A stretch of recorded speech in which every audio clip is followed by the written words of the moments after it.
So hello guys, welcome back to my channel जून बक once again. आशा करती हूँ कि आप सब खुश होंगे, बिज़ी होंगे अपनी लाइफ में।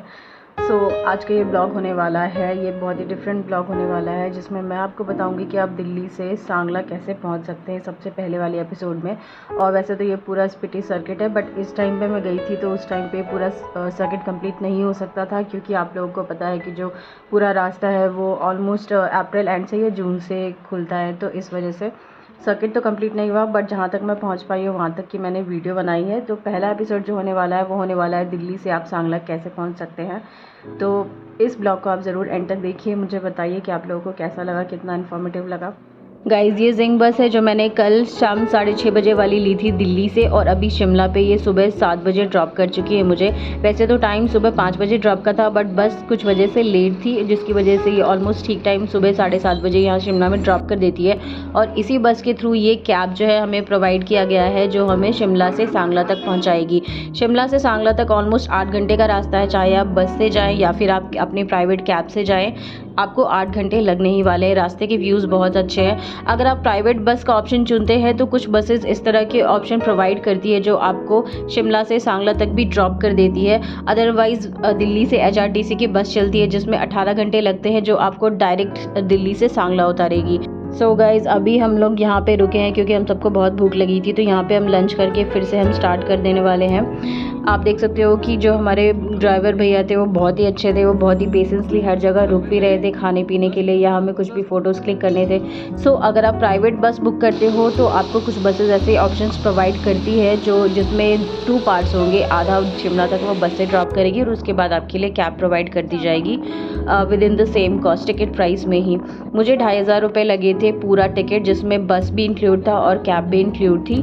और दूसरा ऑप्शन ये है, अगर आप HRTC बस से आना चाहते हैं जो कि डायरेक्ट दिल्ली से आपको सांगला उतारेगी शाम 5 बजे, वो आई थिंक आनंद विहार से चलती है, और वो HRTC बस है और 18 घंटे का सफ़र है। तो अगर वो आप तय कर सकते हैं तो आपके लिए वो सेकंड ऑप्शन भी है, बट ये ऑप्शन काफ़ी अच्छा था, कंफर्टेबल था। आज जो डेट है वो 3 अप्रैल 2025 है। तो क्योंकि अप्रैल में मैं ट्रैवल कर रही हूँ, तो मेरे पास सिर्फ एक ही ऑप्शन है कि मैं वाया शिमला होकर के ही स्पीति जा सकती हूँ।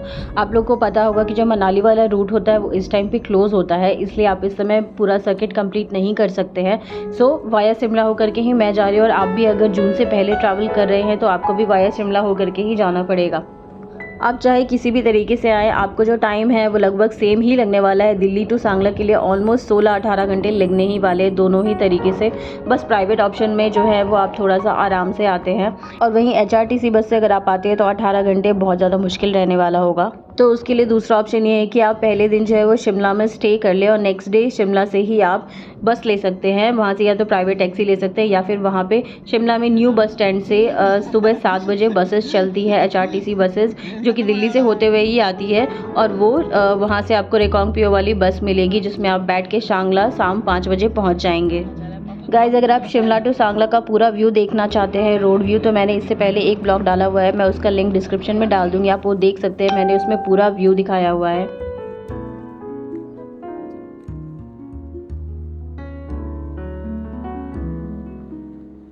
स्पीति जो है वो विंटर्स में भी बहुत ज़्यादा खूबसूरत लगता है। अगर आप दिसंबर, जनवरी, फरवरी में जाते हो तो आपको पूरा वाइट स्पीति देखने को मिलेगा, बट अगर आप अप्रैल में जाते हैं तो आपको इतना वाइट नहीं मिलेगा।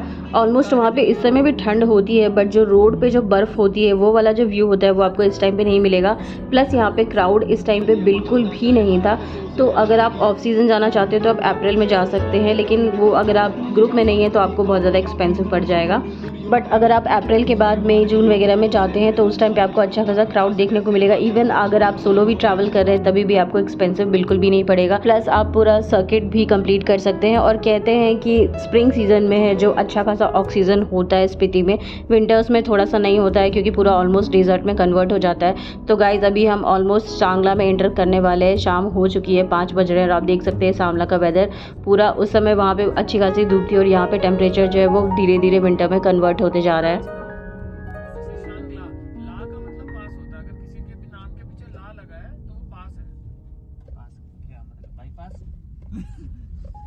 शिमला शिमला बाईपास नहीं नहीं, जैसे मनाली का रोहतांग पास है ना, जो मनाली शेयरिंग को तो बुलेट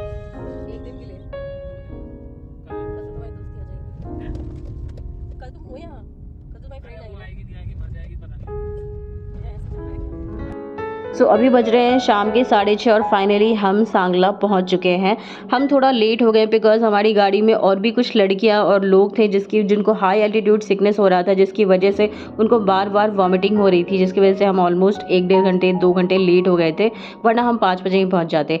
और हमने इस हॉस्टल बुक किया था, तो आप देख सकते हो कि इस हॉस्टल हम पहुंच चुके हैं, अपना चेक इन कर चुके हैं इस हॉस्टल में।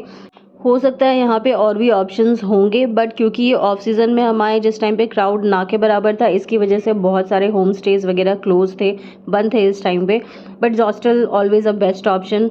तो यहाँ पे हॉस्टल जो है वो बहुत ही ज़्यादा ब्यूटीफुल भी है, चारों तरफ आप व्यूज़ देख सकते हो, अच्छी खासी फैसिलिटीज़ प्रोवाइड की गई है, 100% हाइजीन है, प्लस A1 फैसिलिटीज़ है, प्लस वॉकेबल डिस्टेंस है सांगला मेन मार्केट से और बस स्टैंड से। तो ये बहुत ही अच्छा ऑप्शन रहने वाला है अगर आप यहाँ पे स्टे बुक करते हैं तो।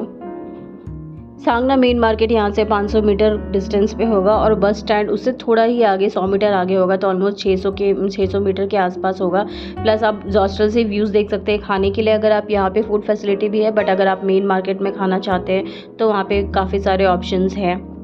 गाइज इंटरनेट की अगर बात करें तो यहाँ पे एयरटेल और जियो दोनों ही अच्छा चलता है। मेरे पास एयरटेल था, मुझे कहीं भी कोई इशू नहीं हुआ इंटरनेट के मामले में।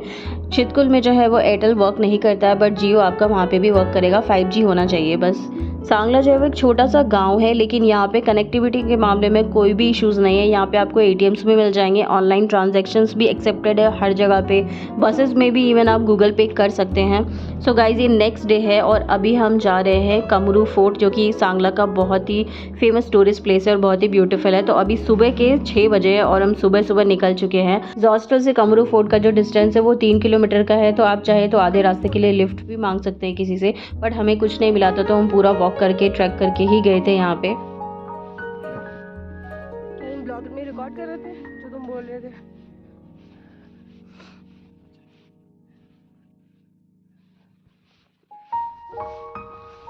कमरू फोर्ट जाने के लिए मैंने गूगल मैप यूज़ किया था, प्लस मैं गूगल लोकल से भी पूछते हुए जा रही थी, तो आप भी उसी तरीके से जा सकते हैं।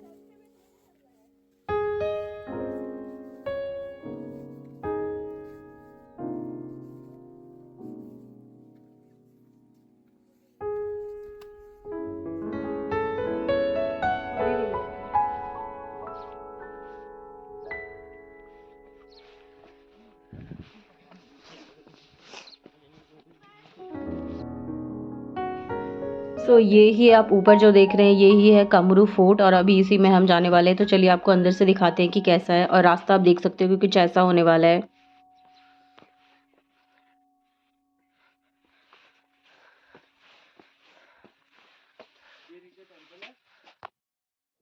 ये अच्छा है ना दरवाजा, यहाँ फोटो क्लिक करा लो।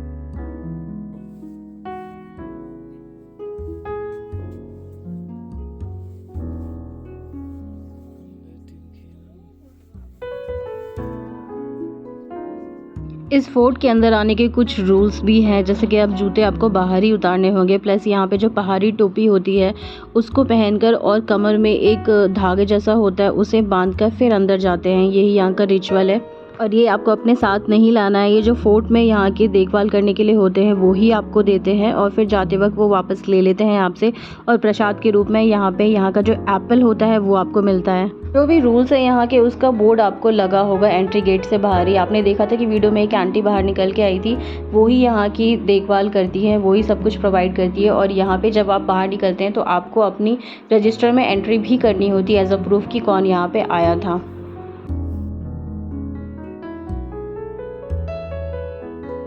और इस फोर्ट के नीचे सिर्फ 50 मीटर के डिस्टेंस पे ही आपको श्री बद्री विशाल जी का टेंपल मिलेगा। रास्ता ये है, थोड़ा सा आपको नीचे जाना होगा सीढ़ियों से, और यहीं पे टेंपल भी है सामने। सो मुझे आंटी ने प्रसाद दिया था। यहाँ पे जो सेब होता है, यहाँ के सेब बहुत ज़्यादा मीठे होते हैं, साइज़ में थोड़े छोटे होते हैं, बट स्वीटनेस बहुत ज़्यादा होती है, बहुत टेस्टी था। गाइज़ ये ही है श्री बद्री विशाल जी का टेंपल, आप देख सकते हैं। रास्ता ये है, सीढ़ियों से नीचे उतर के आपको यहाँ पे आना होगा। नमस्ते आंटी, ऐसे मंदिर देखते हैं।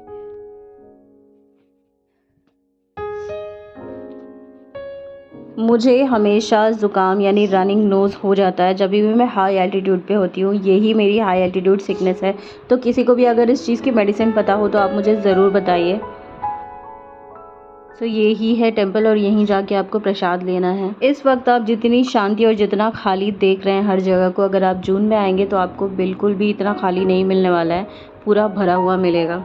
सो गाइस, दर्शन करने के बाद हमने वहाँ से भी प्रसाद ले लिया था और अभी 9-10 सुबह के 10 बज रहे हैं ऑलमोस्ट, और अब हम वापस मेन मार्केट की तरफ जा रहे हैं ताकि हम कुछ ब्रेकफास्ट कर सकें।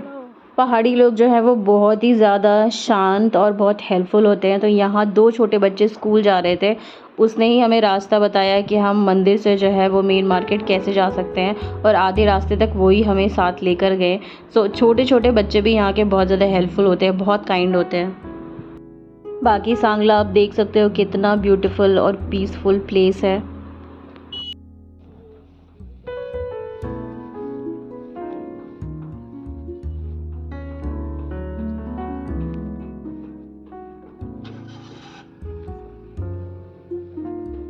तो अभी मैं आपको एक खाने का बहुत ही अच्छा ऑप्शन बताने वाली हूँ। सांगला में जिस आंटी के यहाँ हम खाते हैं वो आंटी ऑलरेडी बहुत फेमस है, बहुत लोग वहाँ पे खाते हैं। कैफ़े का नाम है द बुद्धा कैफ़े, और ये आप देख रहे हैं कि ये स्टेयर से ऊपर जाकर के कैफ़े काफ़ी सिंपल है, ऐसा कोई फैंसी कैफ़े नहीं है, बट आंटी खाना बहुत अच्छा बनाती है।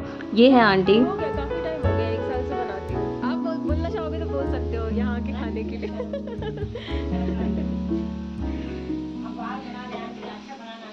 हाँ? हाँ। मैंने तो वो डाल भी दिया आंटी, 5 स्टार डाल के मैंने लिख के सब डाल दिया उसमें। हाँ आंटी दे दो। तो आंटी से मैंने बोला था कि मैं आंटी का ब्लॉग में ज़रूर इंक्लूड करूँगी, क्योंकि आंटी को ऑलरेडी 5 स्टार मिला हुआ, आप देख सकते हैं उनकी रेटिंग्स 5 स्टार मिला हुआ आंटी को। उनके नेचर के कारण वो अच्छा खाना बनाती हैं, तो प्लस वो बहुत ही ज़्यादा वेलकमिंग, बहुत स्वीट है। वैसे तो सारा खाना ही इनका टेस्टी था, हमने काफ़ी चीज़ें ट्राई करी, बट मुझे हमस और पीटा ब्रेड जो है वो इनका सबसे बेस्ट ऑप्शन था, बेस्ट फूड था। आप उसको ज़रूर ट्राई करें। अदर जो टूरिस्ट पॉइंट है मैं आपको स्क्रीन पे शो कर दूंगी, आप वहाँ भी घूम सकते हैं। फिलहाल हमारा प्लान बन चुका है चितकुल जाने का। सो गाइज़, ये ब्लॉग आपको कैसा लगा आप ज़रूर मुझे कमेंट में बताएं। नेक्स्ट ब्लॉग में मैं आपको बताने वाली हूँ कि सांगला टू चितकुल कैसे कवर करें। So guys, thank you so much for watching this video. Stay tuned with me for the upcoming next blog which will be Sangla to Chitkul. Till then take care, bye bye and see you soon.